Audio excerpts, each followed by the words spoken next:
안녕하세요. 오늘은 인간 중심 상담에 대해서 같이 살펴보도록 하겠습니다. 먼저 인간 중심 상담은 인본주의에 기초하고 있고요. 1940년대 로저스에 의해서 창시되었고, 처음에는 비지시적 상담이라고 불렸으며, 그 다음에는 내담자 중심 상담, 그리고 그 다음 1970년대 이후에는 인간 중심 상담으로 불리고 있습니다. 인간 중심 상담에서는요, 어떤 상담의 기법보다도 내담자에 대한 상담의 태도를 더 중요시하고 있습니다.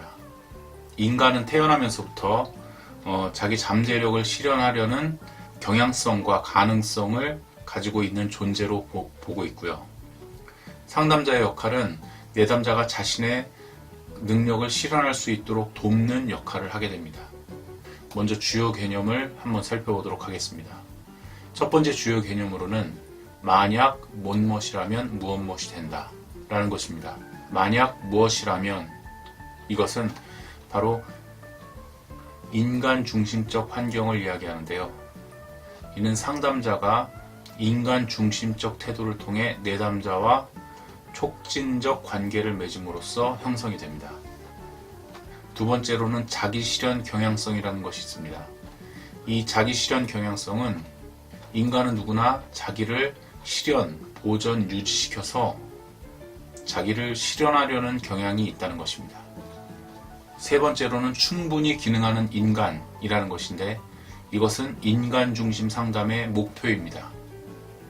내용에 보시면은 최적의 심리적 적응, 최적의 심리적 성숙, 완전한 일치, 경험에 대한 완전한 개방 등을 통해서 결국은 자유롭고 과정지향적이며 계속적으로 변화하는 충분히 기능하는 인간이 되는 것을 목표로 하고 있습니다. 네 번째로는 자기와 경험 간의 불일치라는 것인데요.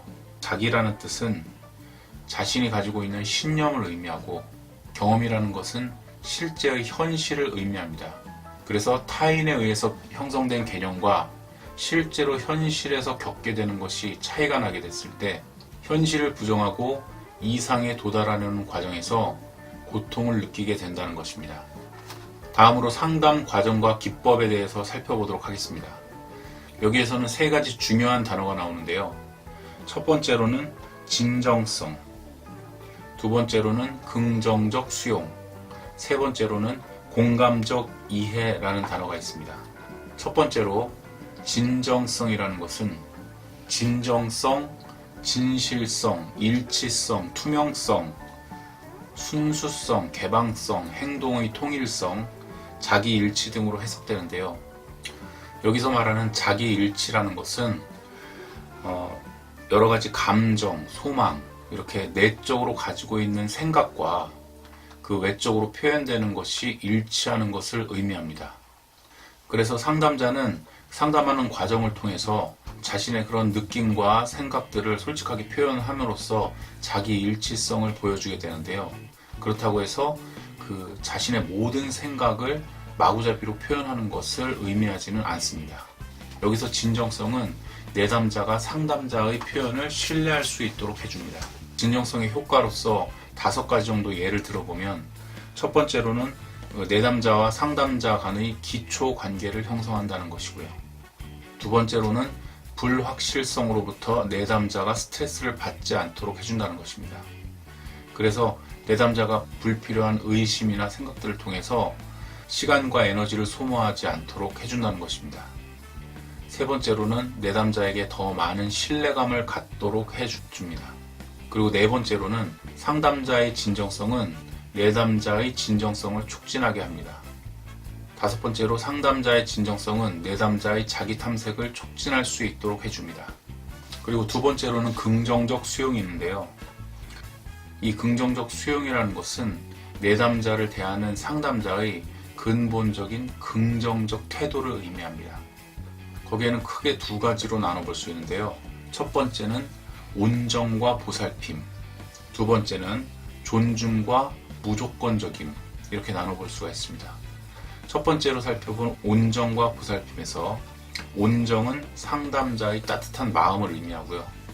보살핌은 내담자가 행복해지기 원하는 것에 대한 표현입니다.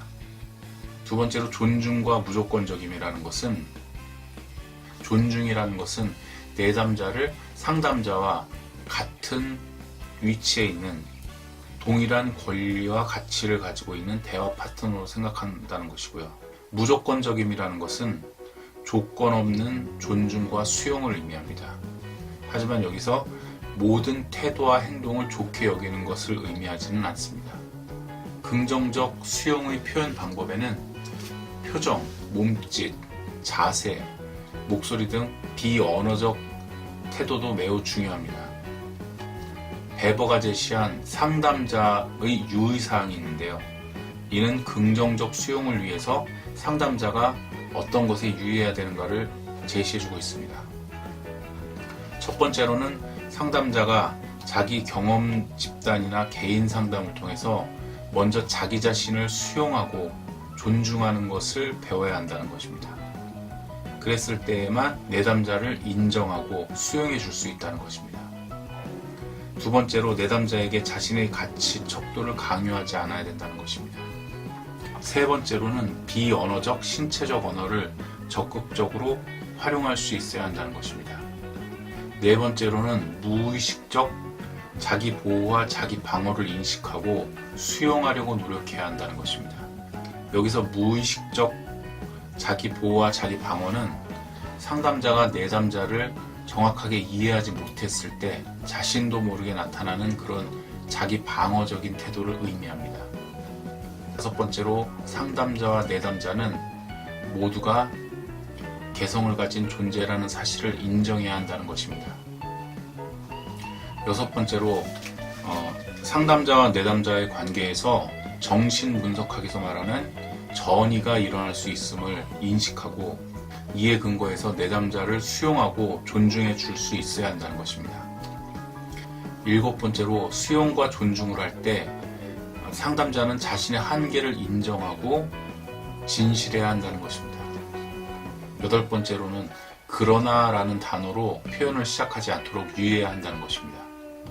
아홉 번째로 상담자는 긍정적 수용이 다른 두 가지 인간중심적 태도와 함께 사용될 때 그 효과가 있다는 것을 알아야 한다는 것입니다. 긍정적 수용의 효과는 세 가지가 있는데요. 첫 번째로는 좋은 감정과 더 나아진 기분. 그래서 내담자가 좋은 감정을 갖게 되고 더 기분이 좋아지고 상담이 끝난 이후에도 그 기분을 계속 유지할 수 있다는 것입니다. 두 번째로는 자기 존중감이 증가한다는 것인데요. 이를 통해서 내담자가 자신의 장단점을 잘 이해하고 이를 통해서 현실에서 더 적극적인 자세를 취할 수 있도록 변화된다는 것입니다. 세 번째로는 가면의 제거가 있는데요. 이는 내담자가 상담자에게 자신의 모습을 있는 그대로 드러낼 수 있게 된다는 것입니다. 세 번째로는 공감적 이해가 있는데요. 이는 감정의 이입, 적극적 경청 등으로 해석이 됩니다. 공감적 이해는 크게 두 가지로 공감적으로 이해하는 것과 공감적 이해를 전달하는 것으로 나눠지는데요. 이때 공감적으로 이해하는 것은 상담자가 내담자의 감정을 마치 자신의 감정처럼 이해하는 것을 의미합니다. 하지만 이때 주의할 것은 상담자와 내담자를 동일시하지는 않는다는 것입니다. 공감적 이해 전달하기는 상담자가 이해한 것을 내담자에게 전달하는 과정을 통해서 신뢰관계가 높아지고 내담자에게 정서적 안정감을 줄 수 있는 것을 의미합니다. 공감적 이해 표현 방법으로는 긍정적인 수용과 달리 언어를 통해서 구체적이고 직접적으로 표현하는 것이 중요합니다. 그리고 상담자는 내담자의 말을 끝까지 경청하고 경청한 말에 대해서 평가하고 비판하기보다는 내담자의 입장에서 생각하고 느끼는 것이 중요합니다. 베버가 제시한 7가지의 상담자가 유의할 사항이 있습니다. 첫 번째로는 상담자는 자신의 감정과 소망 그리고 가치 척도를 언어화할 수 있는 능력이 있어야 된다는 것입니다. 두 번째로 상담자는 무엇보다 내담자의 내적 경험의 세계를 반영해야 한다는 것입니다. 세 번째로는 가능한 한 내담자의 모든 중요한 내용들을 구체적인 언어로 전달할 수 있어야 한다는 것입니다. 네 번째로는 상담자는 짧게 반영하여서 내담자가 충분히 자기 표현을 할 수 있도록 해주어야 한다는 것입니다. 다섯 번째로 상담자는 추상적이지 않게 구체적으로 반영해 주어야 한다는 것입니다. 여섯 번째로 상담자가 공감적 반영을 할 때는 그때 내담자가 느끼고 경험한 것에 집중해야 한다는 것입니다. 일곱 번째로 상담자는 그의 언어가 피상적으로 흐르지 않고 또 단순히 반복되지 않도록 주의해야 한다는 것입니다. 마지막으로 공감적 이해를 통한 효과 세 가지에 대해서 한번 살펴보면, 첫 번째는 좋은 감정이 생긴다는 것입니다. 이를 통해서 자기 개방이 생기고 또 스트레스가 해소되고 결국은 어떤 신체적인 변화까지 영향을 줄 수 있다는 것입니다. 두 번째로는 자기 탐색을 통해서 내담자가 건설적으로 변화될 수 있다는 것입니다. 세 번째로는 상담자를 보호할 수 있다는 것인데, 이는 상담자가 반영을 통해서 내담자와의 동업적인 관계를 유지해서 지나치게 많은 책임으로부터 상담자를 보호할 수 있다는 겁니다. 이런 로저스의 인간 중심 상담은 공헌한 점도 있고 비판점도 있는데, 먼저 공헌한 점에 대해서 살펴보면, 첫 번째로는 상담을 기법 중심에서 관계 중심으로 바꾸어 놓았다는 것입니다. 그리고 두 번째는 상담의 전 과정을 공개해서 과학적으로 접근할 수 있도록 했다는 것입니다. 그리고 마지막으로 상대방에 대한 이해 중심의 상담을 통해서 다문화적 상담에 기여하였다는 것입니다. 비판점도 몇 가지가 있는데요. 첫 번째는 인간 본성에 관해서 비판을 받았습니다. 인간 중심 상담에서 인간이 성장 지향적이라는 점에 대해서 무의식에 의해서 개인의 행동과 현실을 결정짓게 된다는 정신 분석 학파로부터 비판을 받았고, 개인의 주관적 인식을 중요시한다는 부분에서 행동주의자들로부터 비판을 받았습니다. 두 번째로는 상담자의 전문성과 역할에 대한 비판인데, 공식적인 훈련 과정 없이 인생의 경험만으로도 상담자의 소양을 갖출 수 있다는 것에 대해서 비판받았습니다. 세 번째로는 치료의 실제에 대한 비판입니다. 두 번은 수용과 공감은 오히려 내담자의 자기평가 기준을 박탈시켜서 자율성을 향상시키기보다는 내담자에 대해 더 의존하는 성향을 만들어버린다는 것이고요. 메인은 인간 중심 상담사들은 자신의 신념들 때문에 내담자의 내면에 있는 악과 파괴적인 성향을 알아차리고 직면시킬 수 있는 능력이 없다고 비판받았습니다. 여기까지 인간 중심 상담에 대한 내용이었습니다. 감사합니다.